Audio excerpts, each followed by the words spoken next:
The Art of Dealing with People. Book by Les Giblin. आज हम बात करेंगे एक बहुत इंटरेस्टिंग किताब के बारे में जिसका नाम है the art of dealing with people और इसको लिखा है लेस गिबलिन ने। ये किताब हमें हमारे जीवन के लक्ष्य को पाने में मदद करती है और लोग अपने अहंकार कैसे संभाले, बातचीत में कैसे अच्छे बने और लोगों को उनके बारे में अच्छा कैसे महसूस करवाया जाए ये सब सिखाती है। ये किताब मैंने खुद पढ़ी है और मुझे यकीन है कि इस किताब में दी गई बातों पे अमल करके आप लोगों से व्यवहार की कला में माहिर हो सकते हैं। ह्यूमन रिलेशंस के बारे में क्रिएटिवली रूप से सोचना। हम सब लोगों को जिंदगी में दो चीज़ चाहिए, सफलता और खुशी, और इन दोनों चीज़ों का एक कॉमन कारण है दूसरे लोग। अगर हमने लोगों के साथ व्यवहार करने का सही तरीका सीख लिया तो किसी भी काम की सफलता की राह पर 85% आगे और खुद की खुशी में 99% आगे तक पहुंच सकते हैं। मानवीय संबंध लोगों के साथ इस तरह से व्यवहार करने का वो विज्ञान है जहां हमारे अहंकार और उनके अहंकार में टकराव नहीं होता है। असली सफलता और संतुष्टि लोगों के साथ मिलजुल के चलने में ही आती है। 90% से ज्यादा लोग अपनी जिंदगी में सफल नहीं हो पाते क्योंकि वो लोगों के साथ व्यवहार करने की कला को समझ नहीं पाते। अगर हम ये सोचें कि सबसे ज्यादा सफल और सबसे ज्यादा खुश रहने वाले वो लोग हैं जो लोगों के साथ व्यवहार में माहिर हैं। हम लोगों को मजबूर नहीं कर सकते हैं कि वो हमें पसंद करें, या हम ये कभी समझ ही नहीं पाते कि लोगों को चाहिए क्या, क्योंकि हमने कभी लोगों के साथ व्यवहार की कला में माहिर होने की कोशिश ही नहीं की। लोगों के साथ संबंधों में सफलता हासिल करना किसी और फील्ड में सफलता हासिल करने जैसा ही है। यहाँ भी सफलता कुछ सिद्धांतों, प्रिंसिपल्स को समझने और उनमें माहिर होने पर निर्भर करती है। सिद्धांत सब वही है, फिर भी हमसे मिलने वाला हर इंसान अलग है। लोगों को प्रभावित करना एक कला है, कोई चालाकी नहीं है। इस किताब को लिखने का कारण लोगों के स्वभाव को समझना है, ये समझना कि लोग उस तरह काम क्यों करते हैं जिस तरह वो करते हैं। हम अपने जीवन से जो भी चाहते हैं उसे पाने का एक सफल तरीका है लोगों के साथ व्यवहार में सफलता हासिल करना। ह्यूमन ईगो को समझना। अहंकार एक नकारात्मक शब्द समझा जाता है क्योंकि ये गलत चीज करवाता है, लेकिन अगर हम इस शब्द के दूसरे पहलू पर गौर करें तो ये शब्द लोगों को महान या नायकों जैसा काम भी करवा सकता है। एडवर्ड बोक, जो एक संपादक, एडिटर होने के साथ मानववादी, ह्यूमैनिटेरियन भी है, मानते हैं कि अहंकार इंसान के अंदर की एक चिंगारी है और जो लोग अपने अंदर की इस चिंगारी को जला लेते हैं वो महान काम कर पाते हैं। हम लोगों के साथ मशीन जैसा व्यवहार नहीं कर सकते हैं क्योंकि हर कोई अपने आप में अलग और खास है और सभी लोगों में अपने सभी दुश्मनों से अपने आत्मसम्मान को बचाने की हिम्मत मौजूद होती है। 4 चीजें जो हमें अपने जीवन में पूरी तरह से उतार लेनी चाहिए। 1. हम सभी अहंकारी होते हैं। 2. जितनी रुचि हम अपने आप में रखते हैं उतनी रुचि हम किसी दूसरी चीज में नहीं रखते। 3. जिस भी इंसान से हम मिलते हैं वो खास महसूस करना चाहता है। 4. हर इंसान दूसरों का अनुमोदन, अप्रूवल चाहता है ताकि उसे खुद का अनुमोदन भी मिल सके। यदि हमारे खुद के साथ अच्छे संबंध है तो हमारे दूसरों के साथ भी अच्छे संबंध होंगे। जब हम खुद को पसंद करना शुरू कर देते हैं तो हम दूसरों को भी पसंद कर पाते हैं। अहंकार की भूख उतनी ही सही है जितनी खाने की भूख। शरीर को जिंदा रहने के लिए भोजन की जरूरत है और अहंकार को चाहिए सम्मान, अनुमोदन, अप्रूवल और उपलब्धियों, अचीवमेंट का एहसास। जब कोई इंसान 1-2 दिन के लिए भूखा रहे तो उसमें बदलाव आने लगते हैं, उसे कुछ अच्छा नहीं लगता और वो लोगों पर गुस्सा करने लगता है। जो लोग खुद पर फोकस करते हैं उन लोगों के साथ भी कुछ ऐसा ही होता है। एक सही आदमी के लिए खुद का अनुमोदन किया जाना बहुत जरूरी है। जब आत्मसम्मान, सेल्फ एस्टीम हाई हो तो लोगों के साथ तालमेल बिठाना आसान होता है। उस वक्त लोग खुश होते हैं और वो दूसरों की सोच को सुनने के लिए तैयार रहते हैं और वो दूसरों की जरूरतों को भी समझ पाते हैं। लेकिन जब आत्मसम्मान लो होती है तो मुश्किलें हावी होने लगती हैं और ये बहुत ज्यादा नीचे होने पर लगभग हर चीज मुश्किल बना सकती है। इस तरह के लोगों से निपटने के लिए उनको उनके बारे में अच्छा महसूस कराए, उनके बारे में अच्छी बातें ढूंढे जिन बातों की तारीफ की जा सके। हर दिन कम से कम 5 सच्ची तारीफें करने की आदत बनाएं और आप देखेंगे कि किस तरह ये आदत आपको दूसरे लोगों के साथ संबंध को सुधारने में मदद करेगी। दूसरों की मदद करें ताकि वे खुद को पसंद कर सके। अध्याय 3 दूसरों को महत्वपूर्ण महसूस कराने का महत्व। लोगों के साथ संबंधों के मामले में हम सब लखपति हैं, लेकिन हमें ये पता ही नहीं है कि हमारे पास ऐसी कोई दौलत भी है। दूसरे लोगों को महसूस करवाना कि वो बेहतर है, ये ताकत हमारे पास है। हमें अपनी इस दौलत और ताकत का ज़्यादा से ज़्यादा इस्तेमाल करना चाहिए, क्योंकि ये दौलत और ताकत कभी खत्म नहीं होगी। हमें ऐसा नहीं सोचना चाहिए कि सफल और प्रसिद्ध फेमस लोगों को इम्पोर्टेंट होने के एहसास की कोई ज़रूरत नहीं है। हमें ये महसूस करने की ज़रूरत है कि सामने वाले हमारी इम्पोर्टेंस को जानते और मानते हैं। कोई भी इंसान अपनी इम्पोर्टेंस को कायम नहीं कर सकता है अगर उससे मिलने वाला इंसान उसे इम्पोर्टेंट होने का एहसास न करवाए। दूसरे के साथ डिप्लोमेटिक संबंध बनाने के लिए हमें सामने वाले इंसान को अहमियत देनी चाहिए। लेस गिब्लिन ने इस अध्याय में लोगों में असंतोष डिसैटिस्फैक्शन के मुख्य कारण बताए हैं, जो इस प्रकार हैं। 1 सुझाव सजेशंस के लिए क्रेडिट ना दे पाना। 2 शिकायतें दूर न कर पाना। 3 प्रोत्साहित एनकरेज न कर पाना। 4 दूसरों के सामने लोगों की बुराई करना। 5 लोगों से उनके सुझाव मांगने में असफल होना। 6 लोगों को उनकी ग्रोथ के बारे में ना समझा पाना। 7 एहसान फेवर करना। लेस दूसरे को महत्वपूर्ण महसूस कराने के 4 तरीकों के बारे में बताते हैं। एक पहला नियम यह है कि अपने अंदर पूरा विश्वास कर ले कि हर इंसान महत्वपूर्ण है। हम दूसरे लोगों को अच्छा महसूस नहीं करवा सकते अगर मन ही मन हम उनके बारे में अच्छा नहीं सोचते। 2 हम सिर्फ उन चीज़ों पर गौर करते हैं जो हमारे लिए ज़रूरी हैं, लेकिन जब कोई हम पे गौर करता है तो वो हमारी प्रशंसा करता है। वो हमारी अहमियत समझते हैं और हमारा मनोबल बढ़ाते हैं, और रिजल्ट ये होता है कि हम उनका सहयोग करते हैं और उनसे हमारी बहुत अच्छी दोस्ती हो जाती है। तो हमें लोगों पे गौर करना चाहिए और महत्व देना चाहिए। 3 यदि हम दूसरों पर अपनी छाप छोड़ना चाहते हैं तो सबसे प्रभावशाली इफेक्टिव तरीका है उन्हें ये जता देना कि हम उनसे प्रभावित इम्प्रेस्ड हैं। लेकिन जब हम लोगों से प्रतियोगिता कंपटीशन करना शुरू कर देते हैं तो वो हमें बेवकूफ़ समझते हैं। 4 जब हम दूसरों को सही करते हैं या उनका विरोध करते हैं तो आमतौर पे ये किसी समस्या को सुलझाने के लिए नहीं करते, बल्कि अपनी महत्व इम्पोर्टेंस की भावना को बढ़ाने के लिए करते हैं। लेकिन हमें खुद से पूछना चाहिए कि वो सही है या गलत, इससे किसी को खास फर्क नहीं पड़ता। हमें यह समझना पड़ेगा कि हम हर लड़ाई नहीं जीत सकते हैं और हमें ऐसी कोशिश भी नहीं करनी चाहिए। दूसरों के एक्शंस और एटीट्यूड्स को कंट्रोल करना। हम लोग दूसरों को कंट्रोल करने के लिए ताकत का इस्तेमाल करते हैं, लेकिन हमें पता नहीं होता कि हम इस ताकत का इस्तेमाल कर रहे हैं और अपने खिलाफ कर रहे हैं। हर एक इंसान दूसरे के कामों को प्रभावित या कंट्रोल करने की कोशिश करता है। हमें वही नजरिया अपनाना चाहिए जिसे हम दूसरों में देखना चाहते हैं। लोगों के साथ व्यवहार में हम दूसरे लोगों में खुद के नजरिए की झलक देखते हैं। ये एक शीशे के सामने खड़ा होने जैसा है। जब हम हंसते हैं तो शीशे में खड़ा इंसान भी हंसता है। जब हम गुस्सा करते हैं तो शीशे वाला इंसान भी गुस्सा करता है, और जब हम चिल्लाते हैं तो वह भी पलटकर चिल्लाता है। कॉन्फिडेंट बिहेव करने से लोगों को कॉन्फिडेंस दिया जा सकता है, और अगर हम अपने ऊपर विश्वास करें या ऐसा काम करें जिसमें हमें खुद में विश्वास हो तो दूसरे लोग भी हम पे विश्वास करने लगेंगे। खुद पर विश्वास कई तरीकों से दिखाया जा सकता है।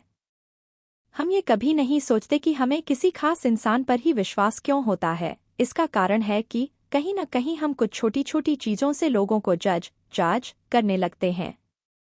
एक अपनी चाल पे गौर करें, क्योंकि हमारी शारीरिक चालढाल हमारे मानसिक नजरिए को दिखाती है।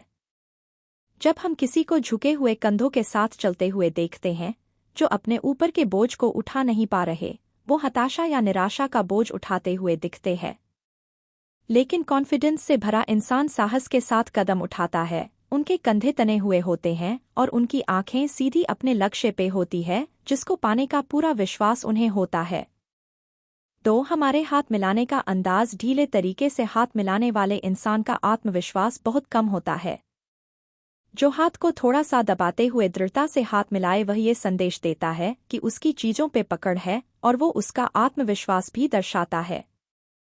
3 अपनी आवाज़ के लहजे को सुधारें। हम आवाज़ के जरिए जितना ज़्यादा खुद को एक्सप्रेस कर सकते हैं, उतना किसी और तरीके से नहीं कर सकते।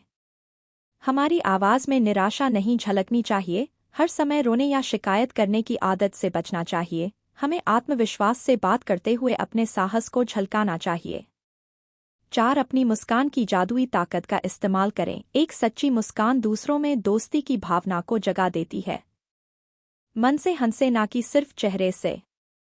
हम सबको मिली एक अच्छी मुस्कान एक गिफ्ट है। हमें इस गिफ्ट का ज़्यादा से ज़्यादा इस्तेमाल करना चाहिए। एक अच्छा प्रभाव बनाना। हम जिस तरीके से दूसरे लोगों से मिलते हैं, हमारे शब्द और एक्शन मुलाकात का माहौल तैयार कर देते हैं। अगर हम कारोबार से संबंधित बात कर रहे हैं तो बात कारोबार से संबंधित ही शुरू करें, या अगर कुछ और अनौपचारिक इनफॉर्मल बात करना चाहते हैं तो बात को वैसे ही शुरू करें। जब भी हम किसी से बात करते हैं तो हम एक तरह से एक चरण स्टेज तैयार कर रहे होते हैं। अगर हमने मजाक का माहौल तैयार किया है तो गंभीर मत होइए, और अगर कोई त्रासदी, ट्रेजेडी या दुख की बात हो रही है तो लोगों से हंसी मजाक की उम्मीद ना करें। किसी बात को शुरू करने से पहले खुद से कुछ सवाल पूछे, जैसे कि मैं इस बात से क्या चाहता हूँ, मेरे दिमाग में क्या होना चाहिए। फिर उस हिसाब से वैसे माहौल का मंच स्टेज तैयार करें। दुनिया हमारे बारे में वही राय बनाती है जो राय हम अपने बारे में रखते हैं। अगर हम अपने बारे में ये ओपिनियन रखते हैं कि हमारी दुनिया में कोई कीमत, वैल्यू नहीं है, तो दुनिया हमें वही समझती है। लेकिन जब हम खुद को खास समझते हैं तो दुनिया के पास भी हमें खास समझने के लिए अलावा कोई विकल्प नहीं होता। हम जब भी किसी चीज को जज करते हैं तो हम दुनिया को भी हमें जज करने का मौका देते हैं। कुछ भी बेचते समय अगर हम अपनी संभावनाएं, पॉसिबिलिटी की हाँ सुनना चाहते हैं तो हाँ की मनोदशा या सकारात्मक माहौल तैयार करें। ऐसे सवाल पूछिए कि संभावनाएं हाँ ही बोले, जैसे ये रंग कितना सुंदर है ना, ये कलाकारी कितनी शानदार है ना। अगर शुरुआत छोटे सवालों की हाँ लेके की जाए तो बाद में बड़े सवालों का जवाब भी हाँ ही आएगा। एक्सेप्टेंस, अप्रूवल और अप्रिशिएशन के साथ लोगों को आकर्षित करना। हमारी जिंदगी में कुछ ऐसे लोग होते हैं या हम कुछ ऐसे लोगों को जानते हैं जो बहुत ही प्राकृतिक, नेचुरल तरीके से लोगों को अपना दोस्त बना लेते हैं या ग्राहकों को आकर्षित करते हैं। ये लोग ट्रिपल फॉर्मूला का उपयोग करते हैं। एक, एक्सेप्टेंस। ये जरूरी है कि हम लोगों को वैसे ही स्वीकार करें जैसे कि वो हैं। किसी को पसंद करने से पहले उन पे बदलने का या बेहतर बनने का दबाव ना डालें। जो लोग दूसरे को वैसे ही स्वीकार करते हैं जैसे कि वो हैं, उन लोगों के पास ही दूसरों को बदलने की ताकत होती है। हमारे पास लोगों को बदलने की ताकत नहीं है, लेकिन अगर हम लोगों को जैसे वे हैं वैसे ही पसंद करते हैं तो हम उन लोगों को ये ताकत देते हैं कि वो खुद को बेहतर के लिए बदल सके। 2, अप्रूवल। अनुमोदन थोड़ा ज्यादा सकारात्मक है क्योंकि इसका मतलब सिर्फ खामियों, फॉल्ट्स को सहन करना नहीं है, बल्कि दूसरों में ऐसी चीज ढूंढना है जिसे हम पसंद कर सके। हम अनुमोदन के लिए दूसरों में कोई ना कोई चीज हमेशा ढूंढ सकते हैं। जब हम लोगों का अनुमोदन करते हैं तो लोग अपने आप को बेहतर के लिए बदलने लगते हैं ताकि उन्हें दूसरी चीजों का भी अनुमोदन मिल सके। लोग खुशी से चमकने लगते हैं जब हम दूसरों में तारीफ करने वाली चीजों को ढूंढ के उनकी तारीफ करते हैं। 3, अप्रिशिएशन। तारीफ शब्द का मतलब है लोगों की महत्व को बढ़ाना। ये बैठ के सोचे कि दूसरे लोग हमारे लिए कितने जरूरी हैं, चाहे वो हमारी वाइफ हो, हस्बैंड हो, बच्चे हो, वर्कर हो या कस्टमर हो। तरीके ढूंढे लोगों को ये बताने के लिए कि वो आपके लिए कितने जरूरी है। लोगों को इंतजार ना करवाए। अगर कोई ऐसा है जिससे आप तुरंत नहीं मिल सकते तो उनको बताएं कि आप उनसे जल्दी ही मिलेंगे। लोगों को धन्यवाद करना सीखे। लोगों को खास महसूस करवाए। हमें भी लोगों को आकर्षित, अट्रैक्ट करने के लिए ट्रिपल फॉर्मूला को अमल में लाना चाहिए। इफेक्टिव ढंग से कम्युनिकेट करना सीखे। वो एक चीज जो सभी सफल लोगों में कॉमन होती है वो है शब्दों का सही इस्तेमाल। आय, इनकम और शब्दों का इस्तेमाल आपस में जुड़ा हुआ है। अगर हम अपनी शब्द की ताकत को बढ़ा ले तो हम ये विश्वास कर सकते हैं कि हमारी आय भी बढ़ जाएगी। कुछ लोग इसलिए दुखी रहते हैं क्योंकि वो अपने को एक्सप्रेस नहीं कर पाते या वो अपने विचार या भावनाएं को बोतल में बंद करके रखते हैं। बहुत से लोग सिर्फ इसलिए नहीं कर पाते क्योंकि वो ये नहीं जानते कि दूसरे लोगों से बातचीत कैसे शुरू की जाए। हम छोटी चर्चा से बातचीत शुरू कर सकते हैं। अगर हमें बातचीत में आगे बढ़ना नहीं आ रहा है तो हम लोगों से उनके बारे में बात कर सकते हैं। अगली बार जब भी आपको किसी नए इंसान से मुलाकात करने का मौका मिले तो उनसे कुछ इस तरह के सवाल पूछे, आप कैसे हैं? उनसे मौसम के बारे में उनके विचार पूछे।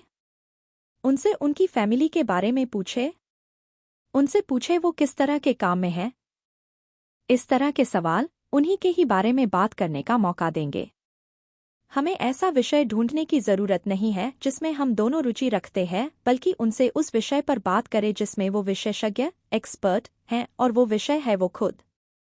हम भी इंसान हैं और ये नॉर्मल है कि हमें भी अपने खुद के बारे में बात करने की इच्छा होती है। हम अपने बारे में बात करके चमकना चाहते हैं, हम दूसरों को इम्प्रेस करना चाहते हैं। अगर हम बातचीत का रुख अपने बजाय उनकी तरफ ही मोड़ दें तो वो अपने आप ही हमसे इम्प्रेस हो जाएंगे। हम अपने बारे में बात कर सकते हैं जब हमसे हमारे बारे में पूछा जाए, लेकिन वो भी ज्यादा नहीं होना चाहिए। खुशी वाली बातों का इस्तेमाल करें। जो लोग हमसे नकारात्मक बात करते हैं या अपने मुद्दों का रोना रोते रहते हैं, उन लोगों को लोग कभी भी पसंद नहीं करते हैं। अगर आपको परेशानी है तो पेशेवर प्रोफेशनल सलाहकार के पास जाए जो आपकी मदद करेंगे, या किसी करीबी या भरोसेमंद दोस्त से शेयर करें। सिर्फ अपनी परेशानियां के बारे में ही बात करते रहना हमें हीरो नहीं बल्कि एक बोरिंग इंसान बनाता है। अगर सच में अपनी परेशानी को एक्सप्रेस करना चाहते हैं या हल्का महसूस करना चाहते हैं तो खुद को एक पत्र लिखें जिसमें हर एक परेशानी या समस्याओं को विस्तार से लिखें और आखिर में लिखने के बाद उस पत्र लेटर को जला दें। ऐसा करने से हम अपनी परेशानियों को बाहर भी निकाल लेंगे और हल्का भी महसूस करेंगे। हमें दूसरों को ताने मारने या चिढ़ाने की इच्छा को दबाना आना चाहिए। हम दूसरों को छेड़ते हैं क्योंकि हम सोचते हैं कि उनको अच्छा लगेगा। जैसे पति अपनी पत्नी को, पत्नी अपने पति को दूसरे लोगों के सामने मजाक उड़ाते हैं क्योंकि उनके मन में ये गलतफहमी होती है कि ये प्यार दिखाने का एक तरीका है।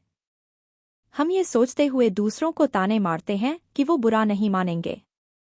चिढ़ाना या ताने मारना दोनों ही लोगों के आत्मसम्मान को निशाना बनाते हैं। कोई भी जो आत्मसम्मान के लिए जोखिम दिखती है वो खतरनाक होती है, चाहे उसको मजाक में ही क्यों ना किया गया हो। सुनना। समझने वाले अंदाज से लोगों की बात सुने। ये लोगों के साथ दोस्ती करने और उनके साथ मिलके रहने का सबसे अच्छा तरीका है।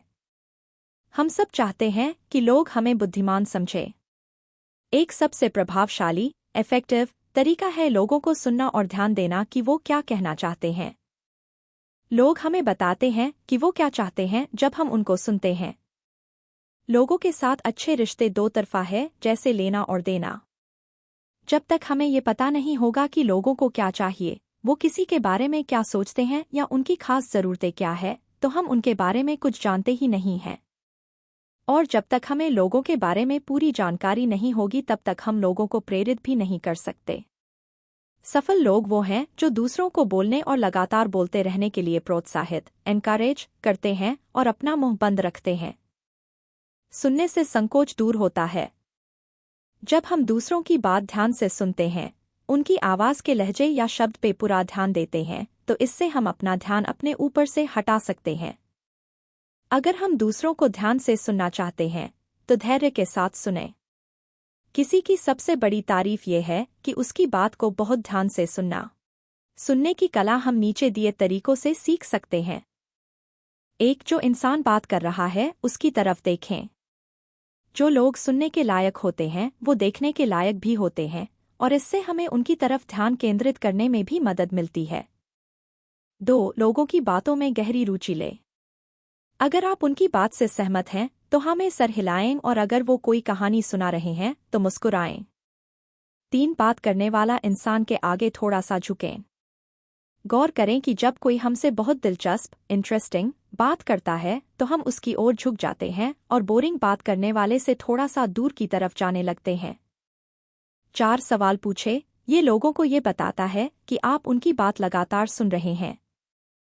5, बीच में ना टोके। लोगों के लिए ये तारीफ जैसा है जब हम उनकी बात बिना रुकावट डाल सुनते हैं, लेकिन वो बहुत खुश हो जाते हैं जब हम उनसे इस तरह के सवाल पूछते हैं जैसे कि वो आखिरी वाले पॉइंट को आप और डिटेल में समझाएंगे। 6, बात करने वाले विषय में बदलाव न करें। चाहे आपकी कितनी भी इच्छा हो किसी और विषय पर बात करने की।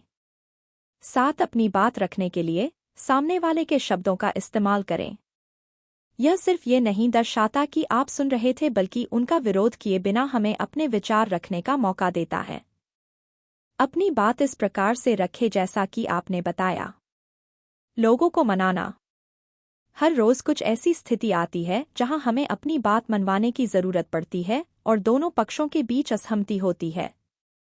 चाहे वो हमारा जीवन साथी हो, बच्चे हो, बॉस हो, वर्कर हो, पड़ोसी हो, दोस्त हो। बहस, आर्ग्यूमेंट होना नॉर्मल है, लेकिन हमें राजी करवाने का एक नॉर्मल तरीका बनाना चाहिए। जब कोई हमारे सोच का विरोध करता है तो हम उसको अपने अहंकार के लिए खतरा मानते हैं। हम इमोशनल हो जाते हैं और अपनी सोच को अपने विरोधी के गले में जबरदस्ती उतारना चाहते हैं। हम अपनी सोच को बढ़ा चढ़ा के बताते हैं, लेकिन इस तरीके से जीता नहीं जा सकता। किसी भी बहस को जीतने का एकमात्र तरीका है सामने वाले को अपनी सोच बदलने के लिए राजी करना। कम प्रेशर ही सीक्रेट है। हम लोगों के नेचर को अपने खिलाफ नहीं बल्कि अपने फेवर में इस्तेमाल करना सीखना होगा।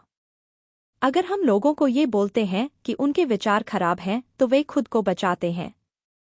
जब हम धमकियों का इस्तेमाल करते हैं तो हमारे सोच के लिए वो अपने दिमाग को बंद कर देते हैं, चाहे वो सोच कितनी ही अच्छी हो।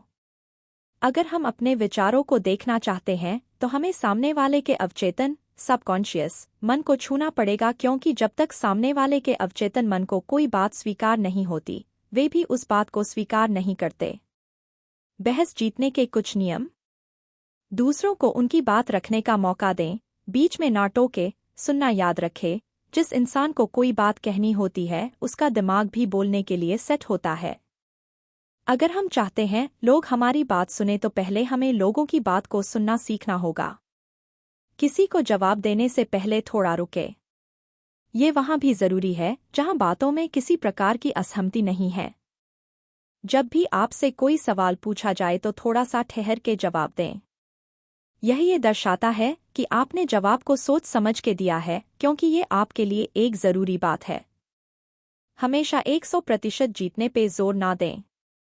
जब भी हम किसी बहस में पड़ते हैं तो हमारी कोशिश होती है ये साबित करने की हम सही हैं और सामने वाला इंसान गलत। अगर सामने वाले के पास कोई सही पॉइंट है जो उसके पक्ष में है तो उसे स्वीकार करें।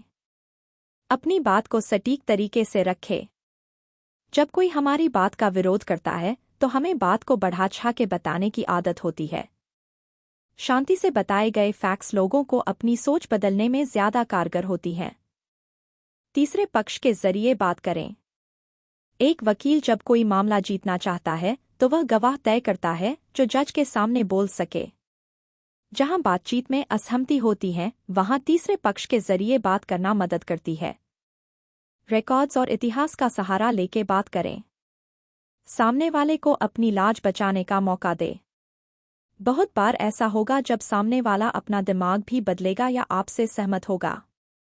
लेकिन परेशानी यहाँ आती है कि वो अपना नजरिया रख चुके होते हैं और अब शान के साथ वो अपनी बात से पीछे नहीं हट सकते। आपसे सहमत होने के लिए उन्हें ये मानना पड़ेगा कि वो गलत थे। हमें उन्हें उनके खुद के तर्क से बचाना आना चाहिए। पहला तरीका ये है कि उन्हें राजी करना कि उनके पास सारे तथ्य नहीं थे। मुझे भी शुरू में ऐसा ही लगा था, लेकिन मुझे जब ये जानकारी मिली तो जैसे मेरा दिमाग ही बदल गया। दूसरा तरीका है उन्हें ये सुझाना है कि उसे कैसे किसी और की तरफ फेंका जा सके। तारीफ करना। तारीफ एक प्रकार की ऊर्जा एनर्जी प्रदान करती है। तारीफ हमें नई ऊर्जा और नई जिंदगी देती है। तारीफ से जो खुशी मिलती है वो कोई भ्रम या कल्पना नहीं है बल्कि एक ताकत है। रोज एक छोटा चमत्कार करें। जब भी हम किसी को उत्साह या ऊर्जा से भरते हैं तो हम एक छोटा चमत्कार कर रहे हैं। ये आसान है। हमें बस इतना करना है कि हर दिन किसी की सच्ची तारीफ करें और गौर करें कि वो कैसे उनको बेहतर करने में मदद करता है।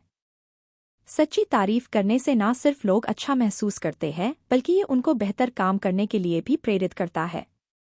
अगर कोई हमारे ऊपर कोई छोटा एहसान करता है या हमारी कदर करता तो हमें उसे धन्यवाद देना चाहिए। ये ना समझे कि लोगों को पता है कि आप उनकी कदर करते हैं, उन्हें ये जरूर बताएं।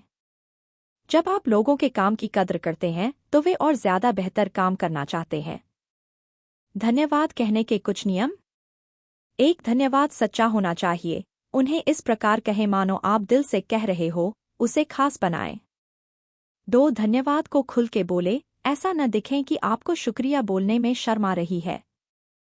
3. लोगों को नाम लेके धन्यवाद करें। अगर ग्रुप में बहुत सारे लोग हैं तो सबको एक एक करके नाम लेके धन्यवाद करें। 4. लोगों की तरफ देखकर धन्यवाद करें। अगर वो धन्यवाद के लायक हैं तो वे देखने के लायक भी होंगे। 5. लोगों को धन्यवाद कहने पर काम करें। उन चीज़ों को ढूंढें जिनके लिए आप लोगों को धन्यवाद कह सके। 6. लोगों को तब धन्यवाद कहे जब उन्हें उसकी बिल्कुल भी उम्मीद ना हो। आपका धन्यवाद और भी बड़ा हो जाता है जब लोगों ने उसकी बिल्कुल अपेक्षा ना की हो या उन्हें ये न लगता हो कि वे उसके हकदार हैं। 7. कोई भी इंसान परफेक्ट नहीं होता, लेकिन सब में कोई ना कोई अच्छाई जरूर होती है। अगर आपको कोई इरिटेट करता है तो उसमें उन चीज़ों को ढूंढे जिसके बारे में आप उसकी तारीफ कर सके। तारीफ करने के कुछ जरूरी पहलू। 1. तारीफ सच्ची होनी चाहिए। चापलूसी साफ दिख जाती है और उससे कुछ हासिल नहीं होता। हमेशा कुछ न कुछ ऐसा होता है जिसकी तारीफ की जा सके। किसी छोटी चीज़ के लिए सच्ची तारीफ करना किसी बड़ी चीज़ के लिए झूठी तारीफ करने से कहीं बेहतर है। 2. इंसान के बजाय उसके काम की तारीफ करें। लोग क्या करते हैं इसकी तारीफ की जानी चाहिए, ना कि वो क्या है इसके लिए। लोगों को समझ में आ जाता है कि किस चीज़ के लिए उनकी तारीफ की जा रही है। हर रोज़ सच्ची तारीफें करके अपनी खुद की खुशी और मानसिकता को बढ़ाएं। लोगों को ऑफेंड पहुंचाए बिना उनकी क्रिटिसाइज करना। इंसान के रिश्तों की असफलता का सबसे बड़ा कारण ये है कि वे दूसरे की आत्मसम्मान को कम करके अपने महत्व की भावना को बढ़ा देते हैं। जब भी हम दूसरों को कहते हैं कि ये मैं तुम्हारे भले के लिए बता रहा हूं, तो हम सच में ऐसा नहीं कर रहे हैं, बल्कि उनमें खमियां निकाल के अपने अहंकार को बढ़ावा दे रहे होते हैं। फीडबैक की असली कला दूसरों को हराने में नहीं बल्कि उनको ऊपर उठाने में है। उनको दुख पहुंचाने में नहीं बल्कि उनको बेहतर करने के लिए उनकी सहायता करने में है। सफल फीडबैक के जरूरी गुण। 1. प्रतिक्रिया अकेले में दी जानी चाहिए। अगर हम चाहते कि हमारी प्रतिक्रिया का सही असर हो तो हमें अपने खिलाफ दूसरों की अहंकार को भड़काना नहीं चाहिए। दूसरों के सामने हल्की सी भी फीडबैक आप में मतभेद ला सकती है। आपकी भावना या उद्देश्य कितना ही सही हो, जरूरी ये है कि सामने वाले इसके बारे में कैसा महसूस करता है। 2. फीडबैक की शुरुआत अच्छे शब्दों से करें, क्योंकि अच्छे शब्द एक सही और दोस्ताना माहौल तैयार करते हैं। तारीफ दिमाग को खोल देती है, जिससे फीडबैक को सही तरीके से लिया जा सके।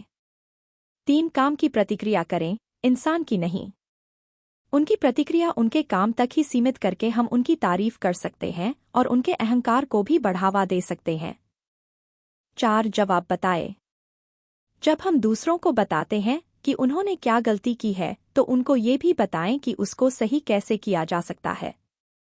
जोर गलती पे नहीं बल्कि उसको सुधारने पे या उसे दोबारा न दोहराने पे होना चाहिए। 5. सहयोग का आग्रह करें, उसकी मांग ना करें। मांगने से हमेशा सहयोग मिलता है, दबाव डालने से नहीं। 6. एक गलती के लिए एक ही बार फीडबैक करें, बार बार नहीं। 7. दोस्ताना अंदाज में इशू को खत्म करें। जब तक कोई भी मुद्दा एक अच्छे नोट पर खत्म ना हो तो वो कभी खत्म ही नहीं होता। चीज़ों को हवा में लटका हुआ न छोड़े जिसे बार बार कुदेरा जा सके। समाधान करें, विश्वास जताते हुए अपनी बात पूरी करें। मैं जानता हूं कि मैं तुम पर भरोसा कर सकता हूं। इन 11 रूल्स को फॉलो करके हम लोगों के साथ मिलकर बहुत आगे तक जा सकते हैं और अपनी जिंदगी से जुड़े सभी रिश्तों में सुधार ला सकते हैं।